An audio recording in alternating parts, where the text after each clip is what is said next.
स्वागत है आप सभी का दोस्तों आपके चैनल बोर्ड्स वाला पे। आज हम लोग करने जा रहे हैं class 12 unit 6 chapter 1 reproduction in organisms. इसके पार्ट 1 को तो हम ऑलरेडी कर चुके हैं, जिसके अंदर कि हमने बताया कि रिप्रोडक्शन क्या है, एसेक्सुअल रिप्रोडक्शन क्या है, और अगर किसी ऑर्गेनिज्म की बॉडी में सिमिलैरिटीज़ हो तो क्या उसकी लाइफ स्पैन भी सिमिलर होगी। वो सारी हम पार्ट 1 में बात कर चुके हैं। आज हम लोग करने वाले हैं पार्ट 2 सेक्सुअल रिप्रोडक्शन। इस चैनल पे हम आपको एक चीज़ अश्योर कर सकते हैं कि इसमें जो भी पढ़ाया जाएगा वो कम्प्लीटली बेस्ड ऑन एनसीईआरटी होगा, और बोर्ड्स के लिए तो ये 100% स्कोरिंग के लिए वीडियोस होंगी। आप इन वीडियोस को देख लीजिए सारी, शुरू से एंड तक। आपके बोर्ड्स में एक नंबर भी नहीं कटेंगे, इसके बाहर कुछ भी नहीं आने वाला है। तो चलिए शुरू करते हैं। Sexual reproduction. एनसीईआरटी कहती है sexual reproduction involves formation of male and female gametes. NCERT कहती है कि जो सेक्सुअल रिप्रोडक्शन है उसके अंदर formation of male and female gametes होता है। या तो वो सेम इंडिविजुअल बनाएगा, या तो different individuals male and female gametes बनाएंगे अपोजिट सेक्सेस के। या तो मान लो जैसे एग्जांपल लेते हैं हम अर्थवर्म का, उसके अंदर मेल एंड फीमेल इंडिविजुअल्स दोनों एक ही ऑर्गेनिज्म के अंदर है, तो वो तो एक ही इंडिविजुअल बना रहा है। अगर उसको हम देखा जाए तो वो तो एक ही इंडिविजुअल मेल एंड फीमेल दोनों गैमेट्स बना रहा है। तो इसीलिए इस केस में एक ही इंडिविजुअल बनाता है male and female gametes. But human beings के केस में दो अपोजिट सेक्सेस मिलकर मेल एंड फीमेल गैमेट्स बनाते हैं। तो ये केस हो सकते हैं कि एक ही इंडिविजुअल बनाए या दो इंडिविजुअल बनाए, बट गैमेट्स बनेंगे और उनका फ्यूजन होगा। अब नेक्स्ट पैरा के अंदर हमें यहाँ से पॉइंट्स मिल सकते हैं, जैसे कि बोर्ड्स में अगर क्वेश्चन आ जाए एसेक्सुअल और सेक्सुअल के बीच में डिफरेंशिएट करना है तो हम इन पॉइंट्स को यूज कर सकते हैं। ये पॉइंट्स इस पैरा में ये बताया गया है कि अगर हम एसेक्सुअल को सेक्सुअल से कंपेयर करें तो वो बहुत ही इलेबोरेट और कॉम्प्लेक्स प्रोसेस है। कौन? Sexual reproduction.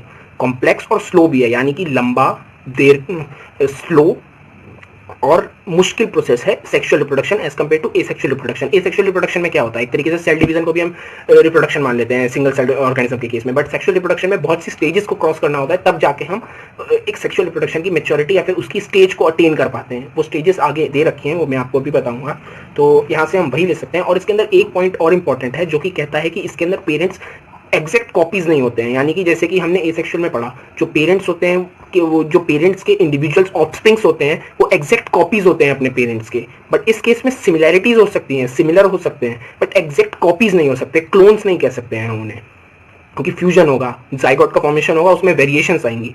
इसीलिए नेक्स्ट आता है कि सेक्सुअली रिप्रोड्यूस करने के लिए हमें कुछ स्टेजेस पहुंचनी होती है। तो उन स्टेजेस को हमने नाम दे रखा है, जैसे कि सबसे पहली स्टेज जब हम ग्रो कर रहे होते हैं ताकि हम सेक्सुअली रिप्रोड्यूस कर सकें, यानी कि वो स्टेज जब हमारी ग्रोथ हो रही हो, तो उस स्टेज को हम कहते हैं जुवेनाइल फेज एनिमल्स के केस में, वेजिटेटिव फेज प्लांट्स के केस में। वो स्टेज जब हम ग्रो करते हैं उस स्टेज तक पहुंचने के लिए ताकि हम सेक्सुअली रिप्रोड्यूस कर सकें, उसे हम कहते हैं जुवेनाइल फेज।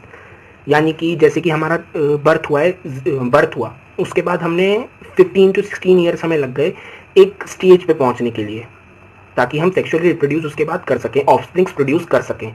उस स्टेज को, जो 1 से 16 साल तक की स्टेज है, उसे हम कहेंगे जुवेनाइल फेज। अब सीधी सी बात है, जब जुवेनाइल फेज एंड होगा तो रिप्रोडक्टिव फेज शुरू हो जाएगा, उसे हम कहेंगे रिप्रोडक्टिव फेज। अब जो एनसीईआरटी बताती है कि प्लांट्स जो annual and biennial types plants वो होते हैं जो कि एक ही ग्रोइंग सीजन में रहते हैं, एक ही सीजन में ग्रो करते हैं और फिर डाई, मतलब कि फिर मर जाते हैं। तो उनके अंदर तो वेजिटेटिव फेज बहुत आसानी से जाती है। वेजिटेटिव फेज क्या?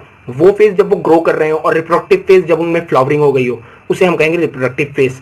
और बाइनियल टाइप्स के फ्लावर्स वो होते हैं जिसके अंदर की एक सीजन में उन्होंने ग्रो किया, लीव्स, फ्लावर्स प्रोड्यूस किए, फिर उसके बाद वो डॉर्मेंसी में चले गए, विंटर में वो डॉर्मेंसी में चले गए, फिर नेक्स्ट ईयर वो फिर से ग्रो करेंगे, फ्लावर्स प्रोड्यूस करेंगे, सीड्स प्रोड्यूस करेंगे और फिर मर जाएंगे दूसरे साल में। पहले साल वो ग्रो किए, फ्लावर किए समर में, उसके बाद वो विंटर में डॉर्मेंसी में गए, फिर नेक्स्ट ईयर उनका लास्ट ईयर होगा और उसके अंदर वो सीड्स प्रोड्यूस करेंगे, फ्लावर्स प्रोड्यूस करेंगे और फिर डेथ हो जाएगी उनकी। तो इनके अंदर तो बहुत आसान होता है कि हम वेजिटेटिव फेज देख लें। But in case of perennial types of flowers, जो कि हर एक समर सीजन में ग्रो करते हैं, फ्लावर करते हैं, और विंटर और ऑटम सीजन में डॉर्मेंसी में चले जाते हैं। डॉर्मेंसी यानी जहां पे उनमें उनका मेटाबॉलिज्म घट जाता है, श्रिंक हो जाते हैं, एक तरीके से वो डॉर्मेंट यानी कि स्लो डाउन हो जाते हैं, कोई फ्लावरिंग नहीं करते, कोई कुछ नहीं करते, कोई रिप्रोडक्टिव फेज, कोई फेज शो नहीं करते हैं। तो उस केस में जो होता है, पेरिनियल के केस में ये बता पाना मुश्किल है कि कौन सी फेज चल रही है, वेजिटेटिव चल रही है कि रिप्रोडक्टिव चल रही है, तो ये इनमें प्रॉब्लम होती है। अब नेक्स्ट आते हैं कि यहाँ पे कुछ फ्लावर्स के नाम दे रखे हैं, जैसे कि एक बैम्बू फ्लावर है, वो 50 से 100 साल में एक बार, once in the life time, flower करता है और उसके बाद वो मर जाता है। एक बार बैम्बू प्लांट एक बार फ्लावर करेगा, उसके बाद उसकी डेथ हो जाएगी। नेक्स्ट है, ये जो है ये इंपॉर्टेंट नाम है नीट के पॉइंट ऑफ व्यू से भी और बोर्ड से भी, स्ट्रॉबिलेंथस कुंतियाना, नीला कुरंजी। ये 12 साल में केवल एक बार फ्लावर करता है। लास्ट टाइम ये 2006 में इसने किया था, सितंबर से अक्टूबर के महीने में, तो उसके बाद इस हिसाब से इसने 2018 में भी किया होगा, बट हमारी बुक में अगर सितंबर से अक्टूबर का एग्जाम्पल दिया है तो हम इसे याद करेंगे। तो नेक्स्ट आता है, इसके अंदर जो है नेक्स्ट पैरा आता है, इसके अंदर हमें बताया गया है कि जैसे कि हम बर्ड्स आसपास अपने देखते हैं तो उन्हें देखते हैं कि हम वो जो होती हैं वो पर्टिकुलर सीजन में ही एग्स को ले करते हैं। बट यहाँ पे ये भी कहा गया है कि अगर बर्ड्स को पोल्ट्री फार्म्स यानी कि फार्म्स अपने यूज के लिए, उन्हें हम ऐसा भी कर सकते हैं कि वो हर सीजन में ले एग्स ले करें। बट ये कोई नेचुरल प्रोसेस नहीं हुआ, ये तो कॉमर्शियल एक्सप्लॉइटेशन हुई, यानी कि हम अपने यूज के लिए उसे एक्सप्लॉइट कर रहे हैं। जो नेचर ने हमें दिया है उसको हम कुछ चेंज करके अपने यूज के लिए उसे चेंज करके अपने लिए कोई प्रोडक्ट बना रहे हैं, तो उसे हम कॉमर्शियल एक्सप्लॉइटेशन कहेंगे। बट बर्ड जो एक्चुअली होती हैं वो कि सीजनली एग्स ले करती हैं। नेक्स्ट आता है ईस्ट्रस साइकिल और मेंस्ट्रुअल साइकिल। ईस्ट्रस साइकिल जो फीमेल्स होती हैं प्लासेंटल मैमल्स की, उनके अंदर जो होता है एक पर्टिकुलर मेंस्ट्रुअल या ईस्ट्रस साइकिल शो होती है बिफोर रिप्रोडक्टिव फेज के, रिप्रोडक्टिव स्टेज के आने से पहले कोई साइकिल शो होती है। अब वो साइकिल नॉन प्राइमेट मैमल्स जैसे कि cow, sheeps, rats, dears, dog, tigers, non primate mammals, इससे हम समझते हैं कि जिनके पास 4 ब्रेन नहीं होता है, डू नॉट हैव 4 ब्रेन, इनके केस में हम उस साइकिल को ईस्ट्रस साइकिल कहते हैं। और प्राइमेट्स जिनके पास 4 ब्रेन है उसके केस में हम इसे मेंस्ट्रुअल साइकिल कहते हैं। बहुत से मैमल्स जो होते हैं वो अपने पर्टिकुलर सीजन में ही ये साइकिल शो करते हैं, तो उन्हें हम सीजनल ब्रीडर्स कहते हैं। मतलब जो वाइल्ड लाइफ में कुछ मैमल्स हैं वो किसी सीजन में ये साइकिल शो कर रहे हैं, तो उसे हम सीजनल ब्रीडर कह देंगे। अब नेक्स्ट आता है,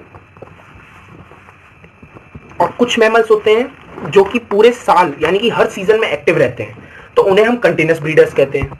आता है इसके अंदर कि हमें बताया गया है कि रिप्रोडक्टिव फेज के बाद कौन सी स्टेज आती है। मान लो पहले आई जुवेनाइल फेज, उसके बाद आई रिप्रोडक्टिव फेज, अब कौन सी स्टेज आएगी जब रिप्रोडक्टिव फेज का एंड हो। तो उसके केस में हम यहाँ पे देखते हैं कि जब रिप्रोडक्टिव फेज एंड हुई तो सेंसिनेंट फेज आई। सेंसिनेंस फेज यानी कि ओल्ड एज, जब एक इंडिविजुअल रिप्रोड्यूस नहीं कर सकता, अब वो सीधा ओल्ड एज के बाद उसकी डेथ होगी, तो उसे हम उस फेज को हम कहते हैं सेंसिनेंस phase. Both plants and animals hormones are responsible for the transitions between 3 phases। अब सबसे इंपॉर्टेंट बात कि यहाँ पे जब 3 फेजेस में हम ट्रांसफर हुए, जुवेनाइल से हम लोग गए रिप्रोडक्टिव में, रिप्रोडक्टिव से आए सेंसिनेंस में, तो इसमें रिस्पॉन्सिबिलिटी किसकी है, मतलब ऐसा क्यों हो रहा है या कौन कर रहा है इसको कि हम ऐसे स्टेजेस में ट्रांसफर होते जा रही है हमारी बॉडी, तो वो करते हैं हॉर्मोन्स। जो हॉर्मोन्स होते हैं वही एक बहुत मेजर रोल प्ले करते हैं हमारी फेसेस में ट्रांसफर, हमारी बॉडी को फेसेस में ट्रांसफर करने के लिए। जैसे कि सबसे पहले हमारा आया जुवेनाइल फेज की ग्रोथ हो रही थी, तो उसके अंदर कौन हमारी ग्रोथ कर रहा था, तो हॉर्मोन्स कर रहे थे। जुवेनाइल के बाद रिप्रोडक्टिव फेज आई, तो उसके अंदर रिप्रोडक्टिव फेज में हमारी कौन हेल्प कर रहा था ताकि हम ऑफस्प्रिंग्स प्रोड्यूस कर सके, तो वो हॉर्मोन्स थे। फिर जुवेनाइल के बाद सेंसिनेंस फेज में हम ट्रांसफर हो गए, तो इसमें भी कौन कर रहा है, हॉर्मोन्स कर रहे हैं। अब नेक्स्ट है इवेंट्स ऑफ सेक्सुअल रिप्रोडक्शन। अब तो मैच्योरिटी हमने ले ली, ग्रोथ की स्टेज हमने कंप्लीट कर ली, जुवेनाइल फेज हमने कंप्लीट कर ली, उसके बाद अब कौन सी स्टेज है, उसके बाद क्या होता है। अब यहाँ पे इलेबोरेशन दे रखा है रिप्रोडक्टिव फेज का। जुवेनाइल फेज हमने पढ़ी, रिप्रोडक्टिव फेज पढ़ी, सेंसिनेंस फेज पढ़ी। जुवेनाइल के बारे में हमने पढ़ा कि वो ग्रोथ का फेज जब हम सेक्सुअली रिप्रोड्यूस करने के लिए उस स्टेज तक पहुंच रहे हो। अब रिप्रोडक्टिव फेज जिसके अंदर कि हम रिप्रोड्यूस कर सकें, सेंसिनेंस फेज यानी ओल्ड एज। अब मैच्योरिटी अटेन करने के बाद इसके अंदर जो आता है, after attainment of maturity, all sexually reproducing organism exhibits events and processes that have remarkable fundamental similarity। यानी कि मेच्योरिटी ग्रोथ को अटेन करने के बाद सेक्सुअली रिप्रोड्यूसिंग ऑर्गेनिज्म एक इवेंट प्रोसेस दिखाते हैं जो कि नियरली सिमिलर होती हैं, मतलब फंडामेंटली सिमिलर होती हैं। ये नहीं कि ऐसा है कि वो और हमारा एकदम सिमिलर हो रहा है, जो हार्मोनल चेंज हो रहा है वो एकदम सिमिलर हो। फंडामेंटली यानी कि एक प्रोसेस है जो कि सिमिलर है सब में, सभी ऑर्गेनिजम्स में। तो अब जैसे कि ये stages, sexual reproduction is categorised by the fusion of the male and female gametes, the formation of zygote and embryogenesis. ये सिमिलैरिटीज है कि सेक्सुअल रिप्रोडक्शन में fusion of male and gametes, female gametes हुआ, जाइगोट बना। ये है fundamental similarity जो कि सब में सेम होगी। जब भी फ्यूजन होगा तो जाइगोट ही बनेगा, ऐसा नहीं है कि फ्यूजन हो रहा है तो किसी में एम्ब्रियो बन रहा है, किसी में जाइगोट, सब में जाइगोट ही बनेगा। अब यहाँ पे स्टेजेस आती हैं कि सेक्सुअल रिप्रोडक्शन की क्या स्टेजेस हैं। सबसे पहले है pre fertilization, fertilization, post fertilization events. अब यहाँ से जो शुरू होता है वो रिप्रोडक्शन के अंदर हमें इवेंट्स को बताया गया है कि प्री फर्टिलाइजेशन इवेंट्स में क्या होता है, जब फर्टिलाइजेशन सिंगैमी हो तब क्या होता है, पोस्ट फर्टिलाइजेशन सिंगैमी के बाद क्या होता है। तो ये सारी चीजें हमें यहाँ पे एक्सप्लेन करी गई हैं, वो अब हम नेक्स्ट वीडियोस में पढ़ते हैं। Thank you.